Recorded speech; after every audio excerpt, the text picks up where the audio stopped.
Okay, I wanted to continue this series on the HQ-100 receiver.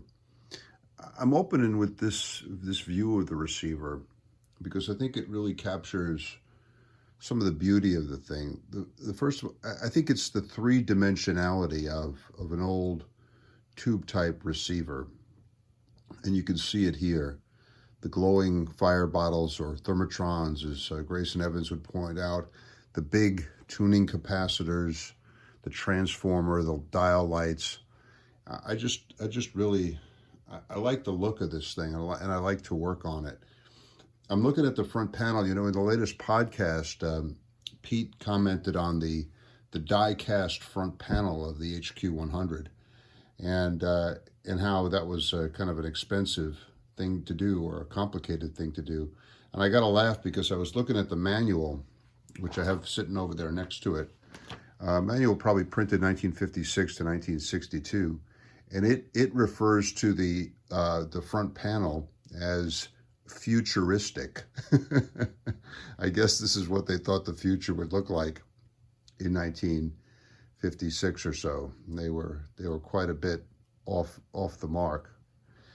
Anyway, some background again on this rig. It was originally owned, I think, by HI3AGS in Santiago, Dominican Republic. I picked it up in the Dominican Republic in 1993. And when I got it, it was obviously in bad shape. It had suffered from tropical weather, power line surges, nearby lightning strikes, and an owner who was apparently a pretty serious cigarette smoker, because the front panel was covered with nicotine. I started working on it in 1993, and I guess it was one of my first, or one of my early boat anchor repairs, and I started tinkering with it, and it wasn't working when I got it, and it took me a while, but I eventually figured out that one of the 455 kc IF cans was open. I fixed that and I got it working, and so that was quite satisfying, but it was never really working perfectly. Later on, I did some additional repairs. I replaced the audio frequency transformer, I think, when that went bad. I replaced the antenna trimmer cap, which was very messed up.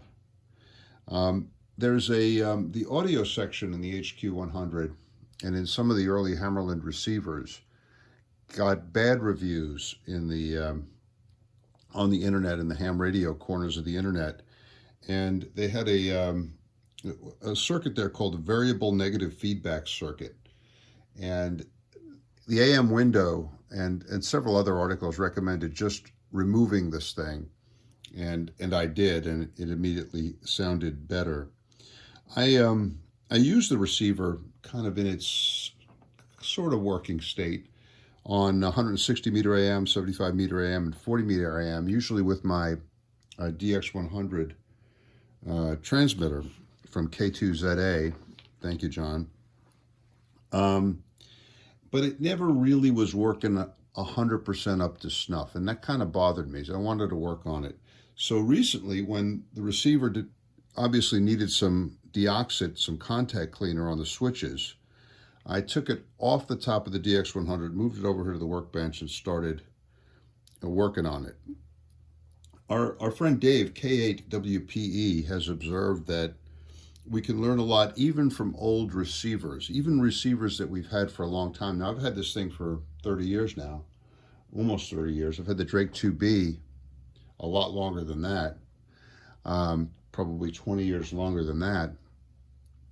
But working on this receiver, on the HQ-100, reminded me that there is a lot to learn in this old technology, and so I've had a lot of fun working on it, and I've gotten ideas, and I think I've improved it, and I've got it closer, maybe not completely all the way, but a lot closer to its original status. I'll tell you a little bit about what I've been doing. I mentioned in the previous video that I'd watched a YouTube video by D-Lab, and he was the one who suggested that I I use, I'll swing the receiver around here so you can look at it here. D-Lab suggested using the hole in the front panel to put a switch that would allow you to turn on and off the VFO instead of using the switch that was on the back. So I did that, and that was quite a satisfying mod. I could now use the VFO.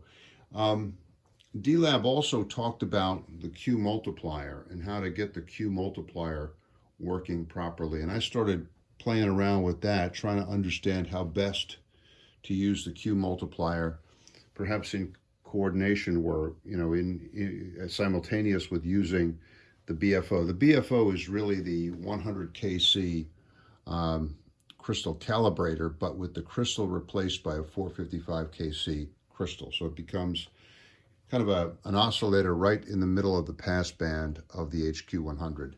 And so that was a learning experience, and it caused me to kind of appreciate more the way in which a Q multiplier really can narrow down the passband of a receiver like this. But when I was watching the D-Lab video, one thing that really caught my eye was the S meter in D-Lab's HQ-100. Man, it was jumping up. It was working perfectly in a way that my S meter on this receiver had never really worked. And so now that I had this thing on the workbench, and now that I was thinking about it, I started to ask myself why my S meter wasn't working as nicely as the D-Lab S meter.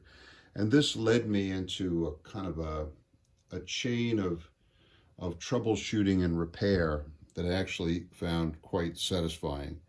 I started, I would study the schematics of the HQ-100 and try in an effort to kind of track down this problem.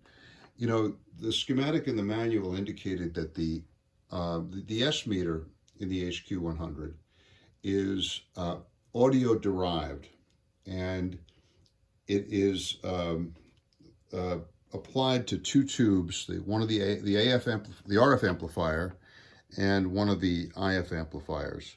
So I started to figure that if the S meter isn't working right, it's either the S meter circuit or the automatic volume control circuit. One thing I noticed is I always look at Mr. Carlson's videos, and he's now doing a series on the repair and restoration of older receivers, very timely for me. The first one he's taken on is a 1957, what he calls it, the barn find receiver. And I was watching his video, and one thing that struck me was how the tube lineup in that 1957 General Electric barn find receiver was remarkably similar to the tubes that I have inside this HQ-100, the 6AL5 dual diode detector, the 6BA6 IF amplifiers, the 6BZ6 RF amplifier at the front end. So a lot of tubes that are common to the, I guess there must have been a very commonly used tube lineup in a simple receiver like this back in the late 1950s or early 1960s. All right, so like I said, the automatic volume control, or AVC, or AGC as we call it today, is audio derived from the 6AL5 dual gate detectors. This AVC voltage that's developed there is applied to the RF amp V1, the 6BZ6, and to the first IF amp, the 6AB6. I'm sorry. I gotta look here. Make sure I'm giving you guys the right tube reference. Yeah, the 6BA6. Anyway, I'll put the schematic up here. I hope you guys can see it okay. We're kind of ad-libbing here. Let me get my my pointer. Okay. Anyway, the 6BA6 is the diode detector, and it develops an AGC voltage through this little network here, Z2, an RC printed network. And then the signal that's developed here is applied back to the grid of the first IF amplifier. And then it is also, let's see, yeah, that's right. And also applied to the grid of V1, the 6BZ6. Now, I started looking at this thing and I started saying, okay, what's wrong here? I made a mistake, and I assumed that the problem was probably in here, in this little RC printed circuit.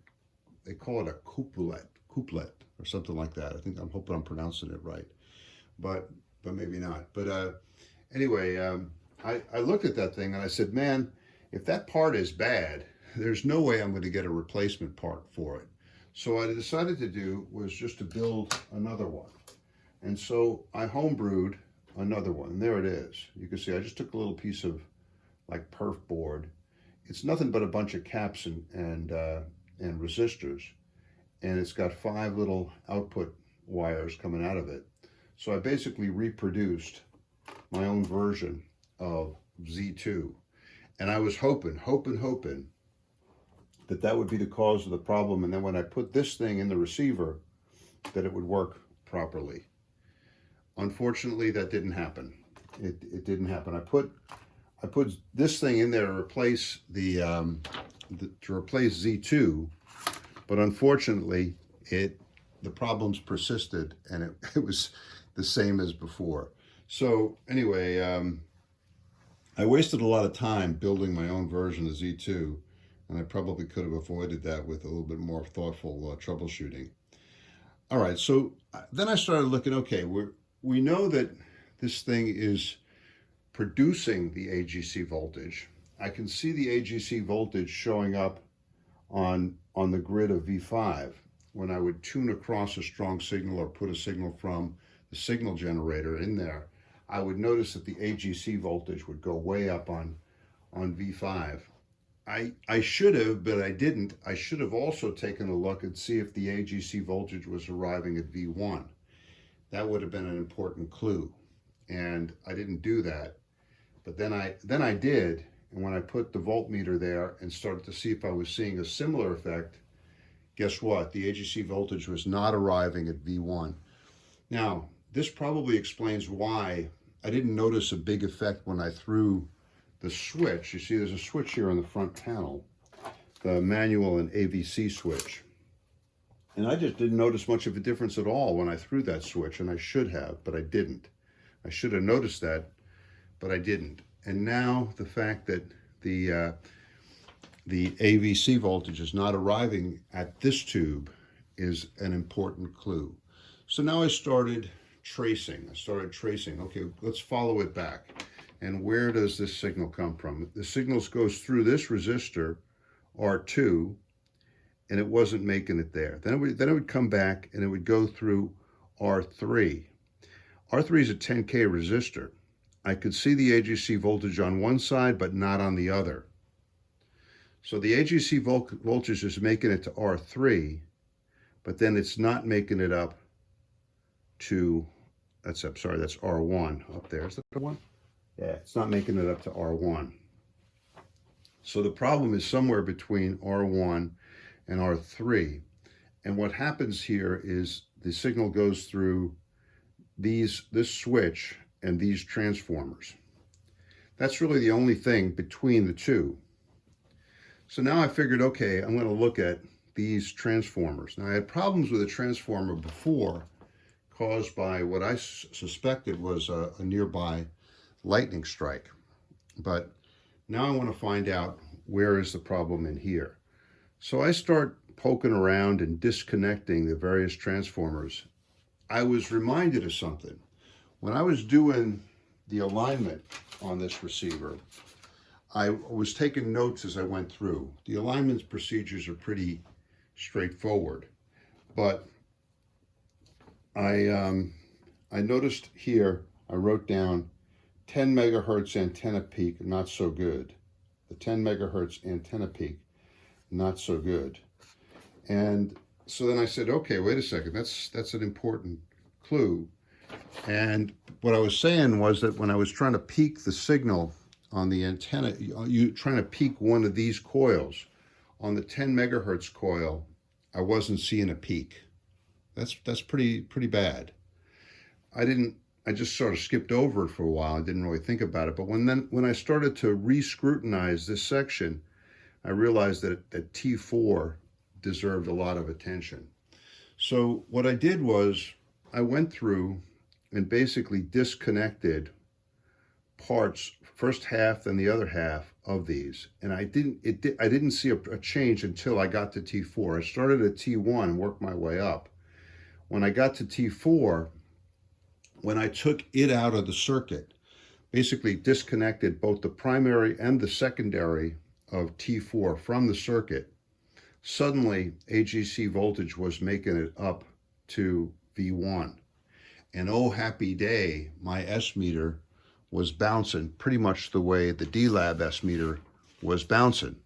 So that was an important clue. Now, of course, with T4 completely out of the circuit, I can't hear anything on the upper band, the 10 through 30 megahertz band on the HQ-100. You'll see here, 10 through 30 with a special 20 meter band spread. Those upper two positions were pretty useless, and the thing just wasn't working on those bands. So, okay, now I said, here's the problem. I'm pretty sure that T4 is the problem. And I'm also pretty sure that there's a short to ground, or maybe a short from primary to secondary, which would in effect be like a short to ground. And it was that short that was causing the AGC voltage to go to zero or to ground and not make it up to the grid. All right, so here's another problem. These kind of transformers, imagine trying to get a replacement T4 transformer today. It would be really difficult for an HQ-100. So I didn't want to go there, and what I did instead was I said, let me take a look at the transformer. I'll try to include in this video, I'll try to insert some pictures, but I'm not sure I'll be able to do it. I took the T4 transformer off the chassis, and then this morning very carefully removed the coil from the case around it. And sure enough, when I looked at it, you could see where it burned. It actually burned. So what I think happened is sometime between 1956 and 1993, whoever owned it before me, probably HI3AGS, had this thing set probably on 20 meters, using in the upper portion of that band, using T4. And there may have been a lightning strike or some sort of surge nearby that caused the coil, either the primary or the secondary, probably the primary, to burn. And I could see on the coil the blackened wires. Now the problem was, I could also see that the wires were not broken. The primary wire was not broken and the secondary wire was not broken. The problem was that there was a DC connection between the two that was causing my AGC voltage to go to ground. Now, I've messed around with these coils before, and I realized that you can repair them if you go carefully. So very, very carefully, and using one of these little tweezers, I pulled the very fine primary windings away, and then I just checked to see if the short had been resolved. It had not. Then I took the the secondary wire, which was thicker, and just pulled it just maybe a millimeter or two, just to the upper winding away, and instantly I could see that the short that had been causing the trouble was gone. There was continuity on the primary and continuity on the secondary, but the two were not connected at DC, which was what I really needed. So I knew that I had fixed this thing, and I just left the wires the way it were. I very carefully put the coil back in the case, sealed it up, put it back on the chassis, reconnected the 4 connectors to T4, and there you go. It was fixed.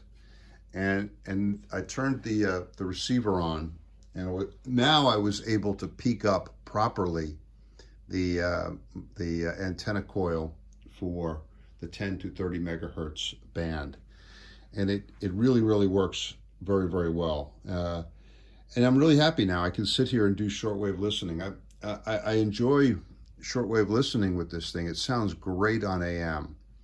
It's, with the Q multiplier, I could get it going on CW, but I'm not that interested in CW. And this thing really wasn't built for sideband. You can use the BFO or the Q multiplier to receive in sideband, but it's really not all that important, all that necessary. So I think I'm just going to leave it the way it is, and maybe just use it for shortwave listening. One of the great things about shortwave listening is there are a lot of good broadcasts out there in Spanish, and if you speak Spanish, it actually expands the range of programs that you can listen to. Radio España Internacional is really nice. There's some great programs there. And there's Radio Martí, and there's all kinds of stuff in Latin America. And it's fun to listen to, so I've enjoyed it. So I think K8WPE is right. And there are a lot of old tricks to be learned from these old receivers. So I think that might wrap it up here for the HQ-100. Maybe I'll do another video and I'll just demonstrate how it sounds. So then when I get it back in the case and get it all wrapped up, I'll show you guys how it works with the